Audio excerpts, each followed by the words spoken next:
నమస్తే, welcome to I news. నేను Sai. Welcome to question hour. Right, ఇక ఏపీలో ఉద్యోగులు కోరుకుంటోంది ఏంటన్నది పెద్ద ప్రశ్నగా మారింది. సిపిఎస్సియా లేకుంటే ఓపీఎస్సియా? అసలు దేంతో ఉద్యోగులకు మేలు జరుగుతుంది? కూటమి సర్కార్ ఇచ్చినటువంటి జీవోపై ఉద్యోగులు ఎందుకు అసంతృప్తి వ్యక్తం చేస్తా ఉన్నారు? రాజకీయ పార్టీలు ఎన్నికలకు ముందు ఒక మాట, ఎన్నికల తర్వాత మరో మాట చెబుతున్నాయంటూ వారు ఆరోపిస్తూ ఉన్నారు. రైట్, అటు కూటమి ప్రభుత్వం జారీ చేసినటువంటి జీవోలపై వైసీపీ విమర్శలు చేస్తూ ఉంది. ఇక ఈ జీవో కేవలం 10,700 మంది ఉద్యోగులకు మాత్రమే వర్తిస్తుందని, తాము గతంలో తెచ్చినటువంటి గ్యారెంటీడ్ పెన్షన్ స్కీమ్ ద్వారానే మిగిలినటువంటి లక్షలాది మంది ఉద్యోగులకు కూడా పూర్తి రక్షణ ఉంటుందంటూ కూడా వైసీపీ వాదిస్తోంది. రైట్, మరోవైపు ఏపీ సిపిఎస్ఈఏ తన పోరాట కార్యాచరణను కూడా ప్రకటించేసింది. మిగిలిన సిపిఎస్ ఉద్యోగులందరికీ కూడా ఓపీఎస్ అమలయ్యే వరకు కూడా తమ పోరాటం ఆగదంటూ కూడా హెచ్చరించింది. ఇక సెప్టెంబర్ 1న పెన్షన్ విద్రోహ దినం సందర్భంగా చలో రాజధాని సమరశంఖం పేరుతో గుంటూరులో భారీ నిరసన ర్యాలీ, బహిరంగ సభ నిర్వహించబోతున్నట్టుగా ప్రకటించింది. ఇక జీపీఎస్, యూపీఎస్ వద్దు, కేవలం ఓపీఎస్ మాత్రమే ముద్దంటూ కూడా ఉద్యోగులు డిమాండ్ చేస్తున్నారు. అసలు సిపిఎస్ ఉద్యోగులందరికీ కూడా ఓపీఎస్ అమలు సాధ్యం అవుతుందా? ఓపీఎస్ అమలు చేస్తే కనుక ప్రభుత్వ ఖజానాపై ఎంత భారం పడుతుంది? అందుకే 10,000 మంది ఉద్యోగులకు మాత్రమే ఓపీఎస్ అమలు చేసేలా జీవో జారీ చేశారన్న చర్చ జోరుగా సాగుతోంది. ఇక జీపీఎస్, యూపీఎస్ను కూడా ఎందుకు వ్యతిరేకిస్తున్నారు? ఉద్యోగుల డిమాండ్లపై ప్రభుత్వం ఏం చెప్తోంది? రైట్, ఇదే అంశానికి సంబంధించి కూడా మనతో ఈరోజు క్వశ్చన్ అవర్ జరగబోతోంది. మొత్తం మీద అయితే ఇటు కూటమి సర్కార్ ఇచ్చినటువంటి జీవో పైన కూడా ఉద్యోగులందరూ కూడా కొంత అసంతృప్తి వ్యక్తం చేస్తూ ఉన్నారు. ఎందుకంటే ఎన్నికల టైంలో ఇచ్చినటువంటి హామీ ప్రకారంగా కాకుండా కూడా కూటమి సర్కారు ఒకవేళ అధికారంలోకి వస్తే కనుక ఇటు ఉద్యోగులు న్యాయం చేస్తామని చెప్పేసి పెద్ద ఎత్తున కూడా ప్రచారం చేసుకుంది. ఖచ్చితంగా కూడా ఎన్నికల తర్వాత విజయ ఢంకా మోగించిన తర్వాత ఉద్యోగులు పెద్దపీట వేస్తామని చెప్పారు. బట్ ఈ యొక్క సిపిఎస్ అలాగే ఓపీఎస్ పద్ధతిలో కూడా దేనిలో ప్రభుత్వాలకు సంబంధించినటువంటి ఉద్యోగులకు మేలు జరగబోతోంది. సో మొత్తం మీద ఇటు పెన్షన్దారులకైతే తీవ్ర ఇబ్బంది పరిస్థితులు ఉన్నాయని చెప్పేసి చెప్తా ఉన్నారు. మరి దీనిపైన కూడా మొత్తం మీద అయితే మరి ఇటు ఉద్యోగులు సంతృప్తి పడ్డారా, లేకుంటే దీనికి సంబంధించి ప్రభుత్వం ముందడుగులో భాగంగానే కేవలం ఎటువంటి దీనికి సంబంధించి కూడా భారం పడకుండా కూడా మొత్తం మీద కొంచెం మందికే, అంటే 10,000 మందికి మాత్రమే ఓపీఎస్ అమలు చేసే విధంగా కూడా అమలు చేస్తున్నారు, లేకపోతే దీనిపైన ఇలాంటి కార్యాచరణ ఉండబోతుంది? సో ఉద్యోగులు ఏమంటున్నారు అనే అంశానికి సంబంధించి మన క్వశ్చన్ వర్క్ నడవబోతోంది. రైట్, మన క్వశ్చన్ వర్క్ కార్యక్రమంలో పాల్గొనడానికి సంబంధించి లంకలపల్లి సాయి శ్రీనివాస్ గారు, స్టేట్ ఫ్యాప్టో చైర్మన్ గారు సిద్ధంగా ఉన్నారు. నమస్కారం సాయి గారు. సార్ సాయి శ్రీనివాస్ గారు నమస్కారం. ఏంటండి ప్రభుత్వం ఇచ్చినటువంటి ఇదొక ఏదైతే జీవో పైన మీరు ఏమంటారు? మీ సంతృప్తి ఉన్నట్ట లేనట్ట, ఏం జరుగుతోంది అసలు? సార్, ప్రభుత్వం ఇచ్చినటువంటి హామీల్లో నెరవేర్చడంలో చాలా స్లోగా జరుగుతున్నాయి. ఇందులో ప్రధానంగా మాకు ప్రధానంగా మేము కోరుకునేది ఏంటంటే 12వ పిఆర్సీ కమిటీ వెంటనే వేస్తారనుకున్నాం.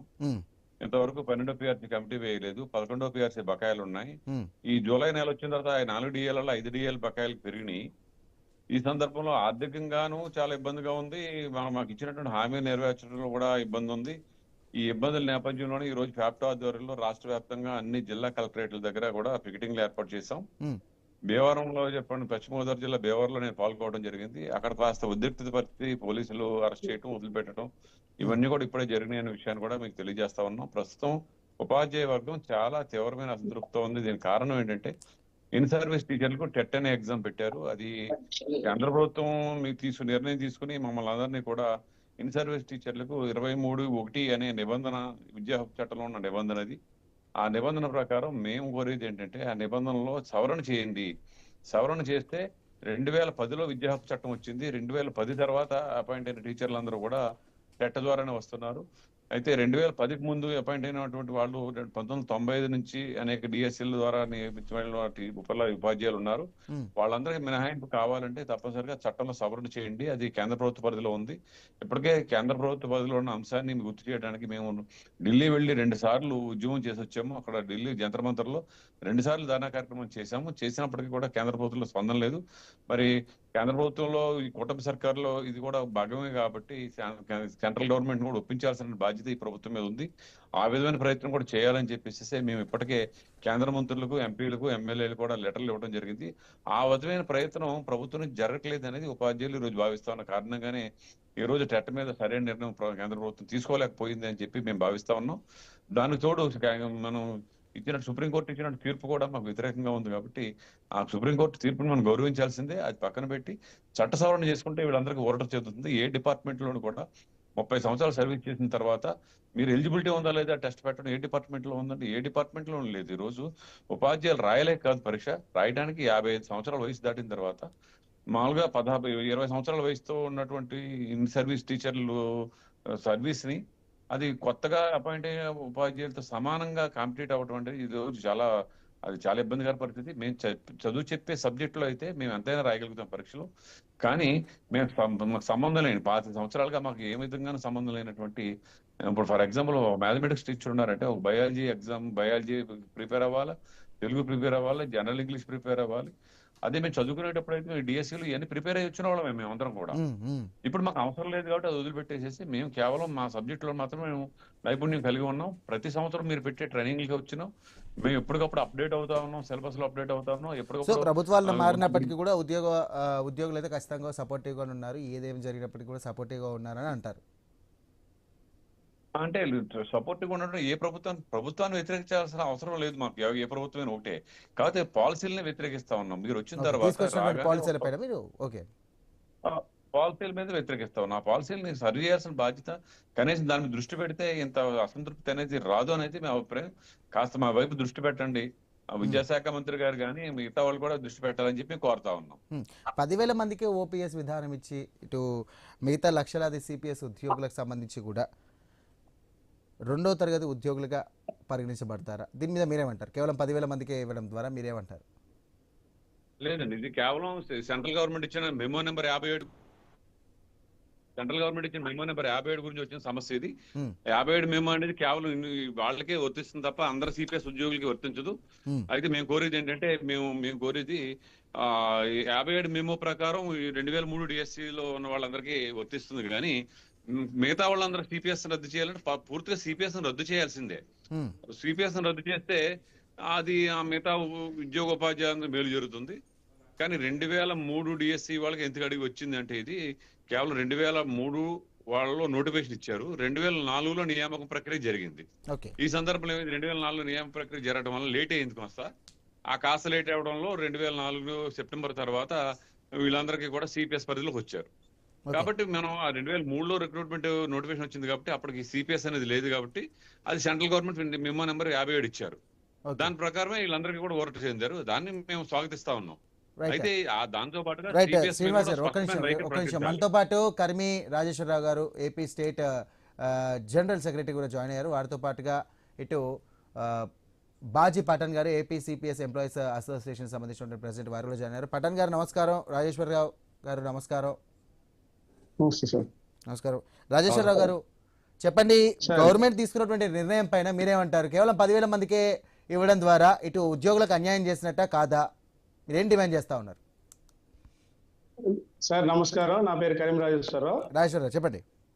2003 డిఎస్సి వాళ్ళకి కానీ మిగతా ఉపాధ్యాయులందరికీ కూడా అది ఇవ్వడం అనేది న్యాయము. దానికి మిగతా సిపిఎస్ ఉద్యోగులకి అయితే సంబంధం లేదు. నెంబర్ 1, ఎందుకంటే వాళ్ళు 2003 మనకి 2004 సెప్టెంబర్ 1 తర్వాత మనకి సిపిఎస్ విధానం అనేది రావడం జరిగింది.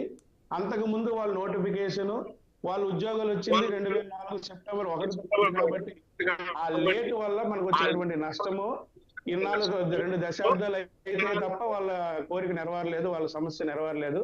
ఇది కేవలం ఏపీ సిపిఎస్ఏ 2015లో ఏర్పాటు అయిన తర్వాత మాత్రమే ఈ 2003 ఉద్యోగులు ఎవరైతే ఉన్నారో వాళ్ళందరూ కూడా ఏపీ సిపిఎస్ఏ ద్వారానే అటు మండల స్థాయిలో కానీ, అటు జిల్లా స్థాయిలో కానీ, అటు రాష్ట్ర స్థాయిలో కానీ అనేక పదవులు చేపట్టి, బాధ్యతలు చేపట్టి, సెలవులు పెట్టుకొని, ఆరోగ్యాలు లెక్క చేయకుండా మండలాల్లో, జిల్లా స్థాయిలో, రాష్ట్ర స్థాయిలో ఉద్యమాలు చేయడం వల్ల నేడు అది రాష్ట్ర సమస్యగా మారిన తర్వాత అన్ని సంఘాలు కూడా ముందుకు వచ్చిన తర్వాత ఈ రోజు అంతకంటే ముందు తెలంగాణ వంటి రాష్ట్రాల్లో హైకోర్టు తీర్పు అన్ని రాష్ట్రాల్లో 57 అమలు అవడం ఈ రాష్ట్రంలో లేట్ అయ్యిందనే ఉద్దేశంతో నేటి ప్రభుత్వం అయితే మాత్రం వాళ్ళకు అనుకూలంగా నిర్ణయం తీసుకుంది. అయితే దానికి మాకు మిగతా ఉన్నటువంటి 4 లక్షల మందికి ఎటువంటి సంబంధం లేదు. ఎందుకంటే అది న్యాయమైనటువంటి అది 2003 కాబట్టి. కానీ మాకు వచ్చేటప్పటికి మేము 2004 సెప్టెంబర్ 1 మేము ఉద్యోగంలోకి వచ్చాం సార్. ఈ ఉద్యోగంలోకి వచ్చిన తర్వాత ఒకటే సర్వీస్ అయినప్పుడు ఒకటే పెన్షన్ విధానం ఎందుకు లేదు? మేమేమి నామినేట్ చేయడం జరగలేదు, అలాగే మాకు ఎవరు రికమెండేషన్ చేయలేదు. మేము కూడా 10ల్లో పోస్టులు ఉన్నప్పుడు కూడా 100ల్లోనూ వేలల్లోనూ పోటీ పడి ఉద్యోగాలు సాధించాము. కానీ మాకు ఈ విషయము ఎవరు కూడా మేము ఉద్యోగాల్లోకి వచ్చేటప్పుడు అది ఈ సిపిఎస్ విధానం వల్ల ఇలా నష్టం జరుగుతున్న విషయం మాకు ఎవరు చెప్పలేదు. సరికదా మమ్మల్ని పక్కదో పట్టించారు. అది ఎలాగంటే మీరు రిటైర్మెంట్ అయితే ₹1,00,00,000 వస్తారని మభ్య పెట్టించారు. దానివల్ల మేము అందరం నమ్మేశాం. ఈ విషయము సిపిఎస్ విధానం వల్ల నష్టము లాభం అనేది తెలుసుకునేటప్పటికి దశాబ్ద కాలం పట్టింది. ఎందుకంటే రీసెంట్ గా ఎవరైతే రిటైర్మెంట్ అయ్యారో వాళ్ళ పరిస్థితులు, అలాగే రీసెంట్ గా సిపిఎస్ ఉద్యోగి చనిపోతే వాళ్ళ కుటుంబ పరిస్థితులు చూసిన తర్వాత ఇది సిపిఎస్ అనేది ఒక సామాజిక సమస్య, ఇది ఉద్యోగ సమస్య కాదు, దేశవ్యాప్తంగా 20 లక్షల మంది సమస్య, మన రాష్ట్రంలో 4 లక్షల మంది సమస్య ఇదని చెప్పేసి మేము భావిస్తున్నాము. అందులో భాగంగానే సిపిఎస్ వెంటనే రద్దు చేసి ఓపీఎస్ అమలు చేయాలి. ముఖ్యంగా సిపిఎస్ లో ఉన్నటువంటి అంశాలు, ఓపీఎస్ లో ఉన్నటువంటి అంశాలన్నీ కూడా ఒకసారి మనము సరిచూసినట్టయితేనే ఏది న్యాయం అనేది మీకు కూడా అర్థమవుతుంది. ఓపీఎస్ మిత్రులకైతే చాలా సింపుల్ గా రిటైర్మెంట్ రోజు తన బేసిక్ ఏదైతే ఉందో ఆ బేసిక్ లో 50% మూల వేతనం ఏదైతే ఉందో దానికి 50% పెన్షన్ ఇస్తారు సార్. ఆ పెన్షన్ కి డిఏ, పిఆర్సి, హెల్త్ కార్డు కూడా ఉంటుంది. అది ఓపీఎస్ విధానంలో ఉన్నటువంటి ప్రధాన లక్షణాలు. At the same time CPS విధానంలోకి వచ్చేటప్పటికి మేము ప్రతి నెల 10% చందా కడుతున్నాం. అలాగే రాష్ట్ర ప్రభుత్వాలు కూడా 10% చందా మాకు దాన్ని పెడుతుంది. ఆ రెండు కలిపి ఓ 20% అయినట్టయితే మా రిటైర్మెంట్ రోజు అది ₹1,00,000 అయినట్టయితే ఆ ₹1,00,000లో ₹60,000 మా చేతికి ఇస్తారు సార్. ₹40,000 ఎక్కడో స్టాక్ ఎక్స్చేంజ్ లోనా కార్పొరేట్ సంస్థలోనా పెట్టుబడి పెడతారు. దాని మీద వచ్చినటువంటి వడ్డీయే మాకు పెన్షన్ సార్. రీసెంట్ గా విజయనగరంలో ఒక ఉద్యోగి ₹50,000 తీసుకున్నటువంటి ఉద్యోగి పెన్షన్ ఎంత అంటే ₹1,950 సార్ ప్రజెంట్. అదే ఓపీఎస్ సోదరులకి అయితే 50,000 జీతం తీసుకుంటే ₹25,000 వస్తుంది వాళ్ళకి. మేము ఉద్యోగులమే, వాళ్ళు ఉద్యోగులు. మేమేమో సెకండరీ పీపుల్ కాదు, అలాగే మేమేమో రికమెండేషన్ క్యాండిడేట్లము కాదు. మరి నాడు సిపిఎస్ విధానానికి ఎందుకు ఒప్పుకున్నారో మన వల్ల అర్థం అవ్వట్లేదు ఉద్యోగ ఉపాధ్యాయ సంఘాలు. అలాగే రీసెంట్ గా గత ప్రభుత్వం అయితే మేము ప్రభుత్వంలోకి అధికారులకు వచ్చిన వెంటనే వారం రోజులు సిపిఎస్ రద్దు చేస్తామన్నారు. రద్దు చేస్తామని చెప్పి 5 ఏళ్ల పాటు మాకు చిత్రహింసలు పెట్టి, కేసులు పెట్టి, ఇబ్బందులు పెట్టి చివరికి జీపీఎస్ అనే విధానం తీసుకొచ్చారు సార్. జీపీఎస్ అంటే ఒక్క ముక్కలో చెప్పాలంటే ముళ్ళు గుచ్చిందని డాక్టర్ గారి దగ్గరికి వెళ్తే ముళ్ళు తీసి గుణపం గుచ్చిన లాంటిది సార్ ఇది. ఎందుకు ఈ మాట్లాడానంటే ఈ సిపిఎస్ కి జీపీఎస్ కి వేరియేషన్ ఏంటంటే మేము దాచుకున్నటువంటి డబ్బులు కానీ గవర్నమెంట్ ఇచ్చినటువంటి సంద రెండు కలిపి ₹1,00,000 అయినట్టయితే ఆ ₹1,00,000 కూడా రాష్ట్ర ప్రభుత్వం తీసుకుంటుంది సార్. తీసుకున్న తర్వాత మాకు పెన్షన్ ఇస్తుంది సార్. అంటే మా డబ్బులతో మాకు పెన్షన్ ఇవ్వడానికి మధ్యలో వీళ్ళు ఎందుకు సార్? Okay, right. ఇదే అంశానికి సంబంధించి కూడా బాజీ పఠాన్ గారు ఉన్నారు. బాజీ పఠాన్ గారితో కూడా మాట్లాడదామండి. బాజీ పఠాన్ గారు, రైట్, ఓపీఎస్ విధానం అయితే సంబంధించి కూడా అసాధ్యమని ప్రభుత్వం భావిస్తే కనుక ఇతర రాష్ట్రాల్లో దీనికి సంబంధించి కూడా ఎలా అమలు చేస్తున్నారు అనుకోవచ్చు? సార్, ఐ న్యూస్ వీక్షకులందరికీ అలాగే ఆంధ్రప్రదేశ్ రాష్ట్ర ఉద్యోగ ఉపాధ్యాయ లోకం మొత్తానికి నమస్కారం సార్. నా పేరు బాజీ పఠాన్ అండి, ఏపీ సిపిఎస్ ఎంప్లాయీస్ అసోసియేషన్ రాష్ట్ర అధ్యక్షుని. చెప్పండి. మీరు అడిగినటువంటి ప్రశ్న సమాధానం గత 4 సంవత్సరాల కాలంలోనే దేశంలో ఉన్నటువంటి 5 రాష్ట్రాలు ఏవైతే అప్పటి వరకు సిపిఎస్ లో మగ్గినాయో ఆ ఉద్యోగులకు సాంత్వన చేకూరుస్తూ, ఆ కుటుంబాలకు భద్రత కల్పిస్తూ, భరోసా కల్పిస్తూ మా ఉద్యోగులకు మేమే అండగా నిలబడతామనే ఉద్దేశంతో మరి పాత పెన్షన్ లోకి తీసుకెళ్లడం అనేది జరిగింది. అంటే ఇది పెద్ద బ్రహ్మ పదార్థం కాదు, రాకెట్ సైన్స్ కాదండి. దీనికి కావాల్సింది కేవలం చిత్తశుద్ధి, అలాగే ఆ రాష్ట్ర ప్రభుత్వ ఉద్యోగుల మీద ఆ ప్రభుత్వాలకు ఉన్నటువంటి ప్రేమ, అభిమానం మాత్రమే. అయితే ఇక్కడ జరుగుతున్నది ఏంటంటే గత 20 సంవత్సరాలుగా ఈ రాష్ట్రంలో, ఆంధ్రప్రదేశ్ రాష్ట్రంలో ప్రత్యేకంగా చెప్పాలంటే సిపిఎస్ ఇష్యూ అనేటటువంటిది అధికారంలోకి రావడానికి కోసం ఉపయోగించుకునే ఒక మెట్టులాగా తయారైంది రాజకీయ నాయకులకు. అందుకోసమే ప్రతి ఎలక్షన్ సమయంలోనూ సిపిఎస్ ని మేము రద్దు చేస్తాము, దాన్ని పునఃసమీక్ష చేస్తామని చెప్పేసి ఆ మాట ఇవ్వడం, అలాగే ఏరు దాటేదాకా ఓడమల్లన్న, దాటిన తర్వాత బోడి మల్లన్న అనే విధంగా కనీసం చర్చలకు పిలిచి మీకున్నటువంటి ప్రాబ్లమ్స్ ఏంటి, సిపిఎస్ వల్ల మీకు కలుగుతున్నటువంటి నష్టం ఏంటి, దాన్ని ఏ విధంగా పూర్తి చేయగలము, భర్తీ చేయగలము అనేటువంటి అంశాలను కూడా చర్చించకుండా కనీసం అపాయింట్మెంట్ ఇవ్వకుండా ఎవరైతే తమకు అనుకూలంగా భజన చేసేటటువంటి నాయకులు ఉన్నారో మరి వారి అంటే కనసల్లో పట్టణ్ గారు నడిపే నాయకులు. ఉద్యోగుల ఓట్లతోనే కూడా ఒక విధంగా చెప్పాలంటే ఒక ప్రభుత్వం అధికారంలోకి రావాలంటే ఉద్యోగుల ప్రాంతం కీలకమైంది. సో ఉద్యోగుల ఓట్లతో గెలిచినటువంటి ప్రభుత్వాలు ఏవైతే ఉన్నాయో ఎందుకు మీ మాట వినడం లేదు, ఎందుకు మీకు న్యాయం జరగడం లేదు? సార్ నేను ఒకటే విషయం చెప్పదలుచుకున్నాను. ఉద్యోగులు అనేటటువంటి వాళ్ళు డిసైడింగ్ ఫ్యాక్టర్ సార్, ఏ రాష్ట్రంలో కావచ్చు ఏ రాష్ట్రంలో కావచ్చు. ఎందుకంటున్నానంటే మాకు ఉన్నటువంటి సంఖ్యను బట్టి మేము అంటలేదు, అంటే దాదాపుగా సగం మేము ఉన్నామని మేము అంటడం లేదు. అంటే ఈ సమాజంలో ఉన్నటువంటి ప్రజలు, సాధారణ ప్రజలు ఎవరైతే ఉన్నారో, చదువు లేనటువంటి వాళ్ళు కావచ్చు, లేకుంటే అంత లోకజ్ఞానం లేనటువంటి వాళ్ళు గ్రామాల నుంచి పట్టణాల వరకు ఒక పార్టీకి బైండ్ అయి ఉంటారండి. చాలా వరకు ఆ వర్గం వాళ్ళకు ఉంటుంది, ఈ వర్గం వీళ్ళకు ఉంటుంది. మేము ఎవరైతే చదువుకున్నటువంటి వాళ్ళగా ఈ సమాజంలో ఉన్నామో, మంచి చెడులను బేరీజు వేసి వాళ్ళు ఇస్తున్నటువంటి మాట ఏదైతే ఉందో, అంటే ఎన్నికల సమయంలో ఎన్నికల హామీలుగా ఇస్తున్నటువంటి మాట ఏదైతే ఉందో, వాళ్ళు చేస్తున్నటువంటి పనులు ఏవైతే ఉన్నాయో వాటిని బేస్ చేసుకుని ఓట్లు వేసేటటువంటి వర్గం ఈ ఉద్యోగ ఉపాధ్యాయ వర్గం. అయితే ఇక్కడ జరుగుతుంది ఏంటంటే, ఒక మనిషి తను చెప్పినటువంటి అబద్ధానికి బాధ్యత వహించాల్సినటువంటి అవసరం ఉంటుంది. కానీ రాజకీయ నాయకులు మాత్రం మరి ఎలక్షన్ సమయంలో తమకు నోటికి వచ్చినటువంటి హామీలు ఇవ్వడము, అలాగే తన మేనిఫెస్టోలో పెట్టినటువంటి వాటిని కూడా తొంగలో దొక్కినటువంటి సందర్భాల్లో కూడా మరి కోర్టులు కావచ్చు, లేకుంటే ఇక్కడ ఉన్నటువంటి అధికారులు కావచ్చు, లేకుంటే ఈ పెద్దలు ఎవరైతే మేము పెద్ద పెద్ద రాజకీయ నాయకులు అని చెప్పుకుని ప్రభుత్వాలు నడిపిస్తా ఉన్నారో, వాళ్ళకి ఏ విధంగానూ కొంతన్నా మానవత్వం ఉందా, అసలు వాళ్ళు ఏ విధంగా ఆలోచించేటువంటి అవకాశం ఉందా? మేము వచ్చిన తర్వాత సంవత్సరంలో దీన్ని పునఃసమీక్ష చేసి కేంద్ర ప్రభుత్వంతో చర్చించి దీనికి ఒక తార్కికమైనటువంటి ఎండింగ్ తీసుకొస్తామని చెప్పినటువంటి ప్రభుత్వ పెద్దలు, ఈ కూటమి ప్రభుత్వ పెద్దలు ఈ రోజు వరకు వాళ్ళు తీసుకున్నటువంటి ఒక్క స్టెప్ చెప్పమనండి. కనీసం మమ్మల్ని పిలిచి అయ్యా మీరు ఎందుకు బాధపడుతున్నారు అనేటటువంటి విషయాన్ని కూడా వాళ్ళు అడగకుండా మీనమేషాలు లెక్కబెట్టి వాళ్ళకు అనుకూలంగా ఉండేటటువంటి జేఏసీ నాయకులను లేకుండా సంఘాల నాయకులను పిలిపించుకొని ఒకటి ఇది ఏమంటే ఇది సిపిఎస్ అంశంలో ఉన్నటువంటి అత్యంత ప్రమాదకరమైనటువంటి అంశం ఏంటంటే, సిపిఎస్ సరితీసేది సిపిఎస్ అనేటటువంటిది ప్రాణాంతకము. ఖచ్చితంగా నాగుపాము కాటేస్తే మనిషి చనిపోతాడో లేదో తెలియదు, కానీ సిపిఎస్ అనేది కాటేస్తే మాత్రం 62 సంవత్సరాల తర్వాత ఆ ఉద్యోగి ఉపాధ్యాయుడు వాడి కుటుంబం కూడా అత్యంత దయనీయమైనటువంటి స్థితికి చేరుకుంటుందన్న అనే మాటలో ఏ విధంగానూ మాకు సందేహం లేదు. మీకు ఒక చిన్న ఉదాహరణ చెప్తాను.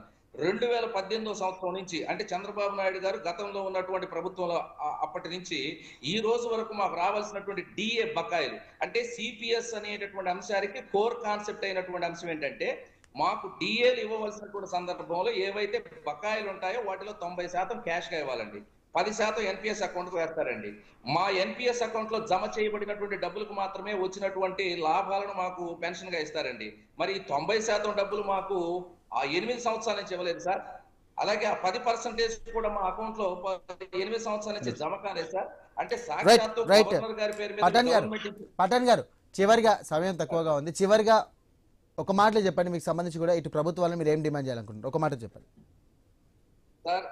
ప్రభుత్వానికి మాది ఒక డిమాండ్ అండి.